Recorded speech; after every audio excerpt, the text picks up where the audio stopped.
All right. It is time for another commentary for the first episode of 10 Years of Death Battle Season 8. We got Yoda versus King Mickey of all freaking things. What a way to kick off the season. It's a pretty good way to do it. As always, I'm joined by Chad, the Stick of Boom. Yep, that's me. And then we got Josh, the writer for this episode. Hey, Josh. Hello. And David, the animation director for this as well. Or I guess lead, because I guess Luis is the animation director. You're the lead. There's a couple different animators jumping around. Not anymore. Ben said it. You're promoted. Way to go. I like the tenure thing on the transitions. I didn't see that. Yeah, that's cool. Yeah. I wanted to do something that, stood out a little bit, but also, we got to make sure that everybody knows we're celebrating 10 years. But also, 5 years from now when people are watching it, I didn't want it to be too obvious and have 10 years thrown all over the place. We're 10 years old. And everybody's like, wait, really? I feel like it's older than that. You just shove it into every facet. Exactly. It's just a hashtag in the corner at all times. Yep, the set has this big 10-year sign. Boomstick's just like, I just wanted everyone to know. He's wearing giant characters wearing shirts. Yeah. Yep. No, so just a little thing on the doors I thought would be perfect. Yeah. But wow, we got Yoda Jar Jar in quick. Josh wrote a line about politics. He was the obvious candidate. Who else? Oh, man. He was a political leader in Star Wars, wasn't he, at one point? Yeah, that's what we were just seeing. He's the one. He rose through the ranks. He somehow rose through the ranks, and he gave Palpatine, power over the military or something like that. I can't remember. Whatever emergency powers meant in that movie. Nice job, Jar Jar. Yeah, Jar Jar basically destroyed the galaxy. I mean, there was that conspiracy that he was a secret Sith. I do love that conspiracy. It kind of makes sense, but it also is kind of if that had been real. Yeah, but Darth Binks just doesn't read And there was some big reveal. I would have been looking at Phantom Menace and thinking, what? How? I would love to hear his voice go from this happy Misa and Jar Jar to this demonic evil Kaiser Sose to all of us. Yeah. Misa am going to Anyway, we need to talk about the episode, right? Yeah, that's the point of this. We're not 5 minutes in. We barely talked about it. It's Yoda. You know Yoda. He's from Star Wars. Come on. Well, we mentioned that episodes this year would have some semblance of history with Death Battle, right? And that means a lot of different things depending on whatever matchup we do. But this one in particular, it's histories that we've joked about, or no, we've been serious about the idea that Yoda and Mickey have been banned from Death Battle. Now, why was that? Because the Yoda thing was because Ben thought showing Yoda in combat was against everything that Yoda stood for. Sort of. Yeah, I mean, I think the Mickey thing was just sort of a joke about Disney's gonna destroy us or whatever if we use Mickey. But Yoda was I guess maybe 5 years ago or whatever, being a cocky film student still and saying that Yoda flipping in the air was not Star Wars enough or whatever. You're so mad about it. But then, I watched Clone Wars and Last Jedi came out and kind of helped reinforce this different ideas of how the Jedi Order kind of destroyed themselves. Yeah. And I'm I like that reading a lot better than Yoda's just flipping around for some reason, and later on he's just war's not making great, but look how cool I am when I do fight wars.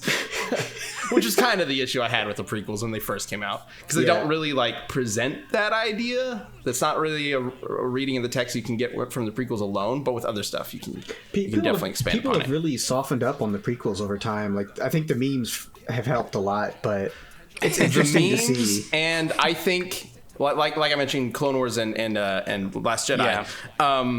The expanded universe of Star Wars has always done a really good job of fixing the problems of the prequels. Yeah. Or at least explaining them. So when the prequels first came out, it was just kind of this nonsensical stuff with Jedi being generals in wars, and it just felt weird. But then since then, new content has come out that has explored this idea that they shouldn't have been that way. That was what actually pulled them Yeah. apart. Like the Clone Wars cartoon, which is like amazing from what I understand. Yeah, it definitely haven't starts seen it. out kind of iffy, but the longer it goes on, the better it gets. Like, I really like a lot of what they did in Clone Wars. The last few episodes of the Clone Wars look like straight up movie quality. It is. It It's even crazy. has like a movie opening, like that last story arc, the Siege of Mandalore. It's really cool. Yeah, I saw like the ending of it with you know who standing on the snow, and I was like, damn, that looks incredible. Yeah, man, Ahsoka. We're gonna have to bring child Ahsoka into a murder. death battle at Sorry. some point. Oh no. Oh yeah. Anyway, speaking of back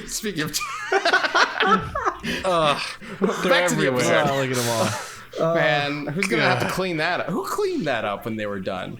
You wonder. Who did they get That's to a go into the morbid Jedi Temple question. and pick up all the tiny children bodies? That's a Jesus. morbid question, man. What a messed up movie. It's not like you just contact the normal janitorial service and be like, yeah, clean up on Io Youngling. Just a heads up. No. Because they only killed the Jedi, and there are people who work at the temple who aren't Jedi.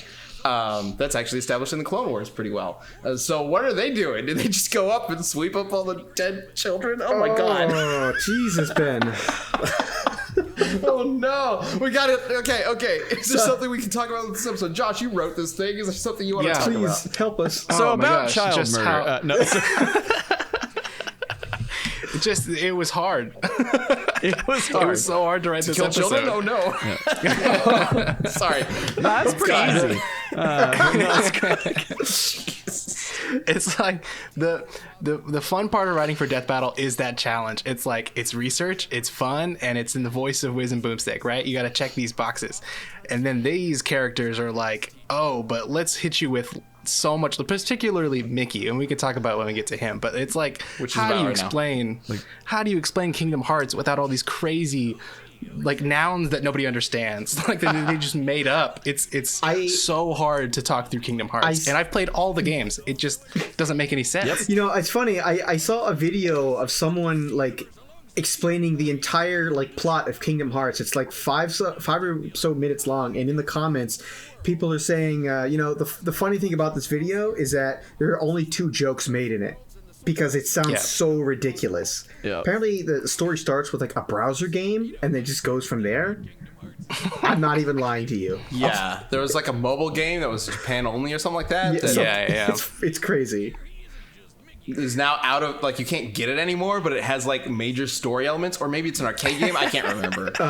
It's ridiculous. And then So whenever they release collections nowadays, they include the cutscenes from that game. They can't include the full game. So they just include the cutscenes, so you have to watch a mini movie real quick. That is to hilarious. keep in track of the story. And even then, so it's nearly much. impossible. Yep. Like, Yeah. what does getting Norded mean? That's something I heard a lot when Kingdom Hearts 3 was about to come out, that Aqua got Norded, and I'm like, what does that mean? That, like, NordVPN? Is that a thing? Oh my god. Wait, David, we're not sponsored. Stop it. Oh, I'm sorry. Forgive me. Clearly, what he meant to say was ExpressVPN. Exactly.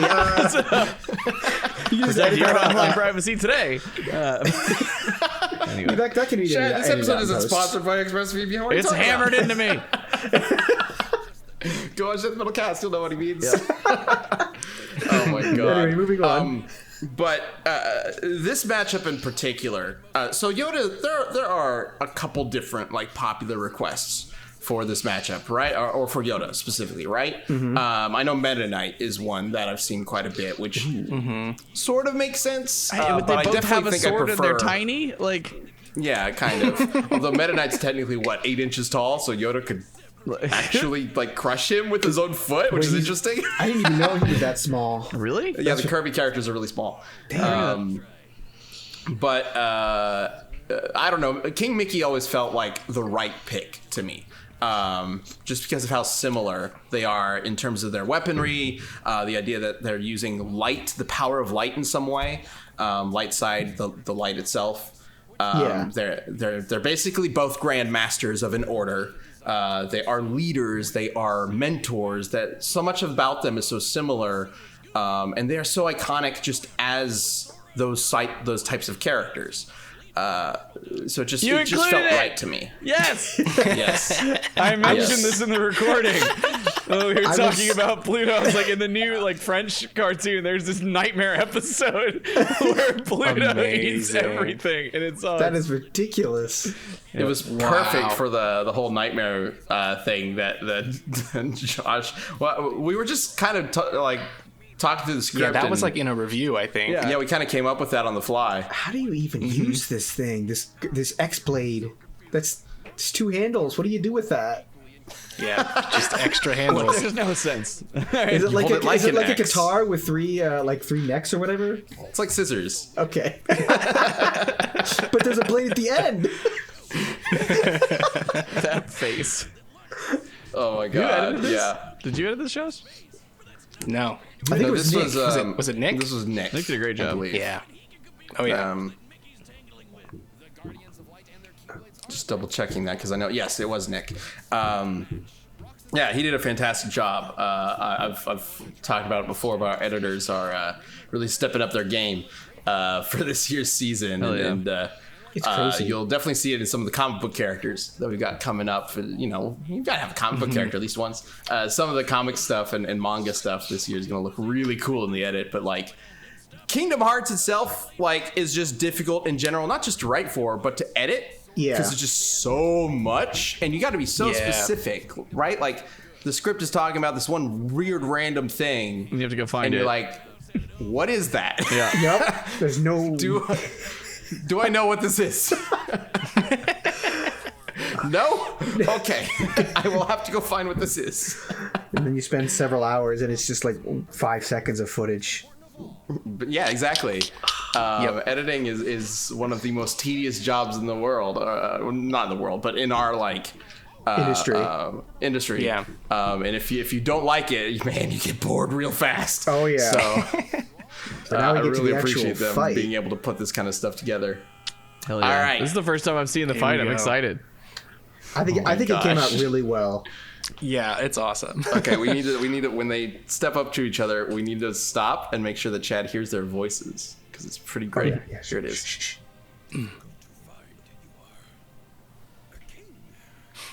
I heard it in the preview.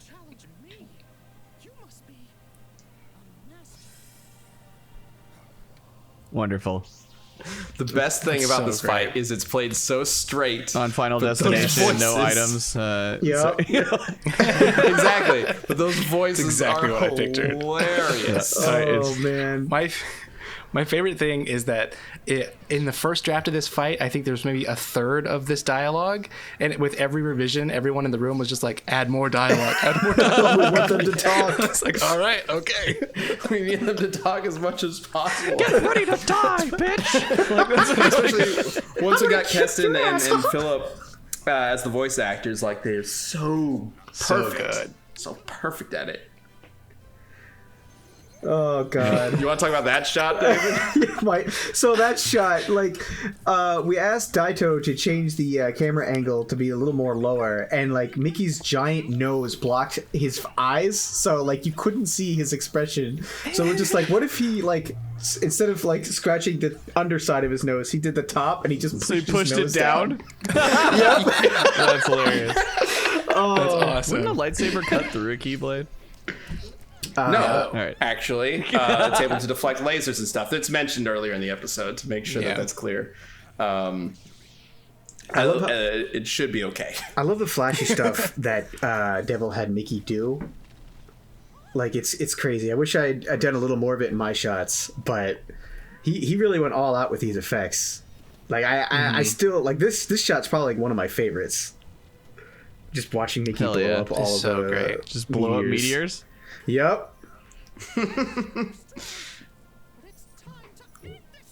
Yoda's just like, worship me. Oh my god, the look at that. tussle line I knew we had to include as well, and oh man, So going into this though, David, as the animation lead, what was maybe the trickiest part of it for you? I think I mentioned sometime before that the trickiest part I think was animating Mickey because his proportions are so abnormal compared to Yoda. Like they're more or less the same size, but Yoda's body makes a lot more sense than Mickey's. And the Keyblade is so big that like we had to like cheat it in a couple of shots to make it like. And it has the handles on both sides. Yeah, the guards, like right. Yeah, it's so annoying. So like there are times where I just kind of like rotated the Keyblade even though it didn't make sense as long as like it wasn't seen on screen. And you know, animating in Source comes with a bunch of different problems, but I think we worked them out as best as we could. But yeah, it was definitely the proportions thing that was, I think, throwing a lot of us off.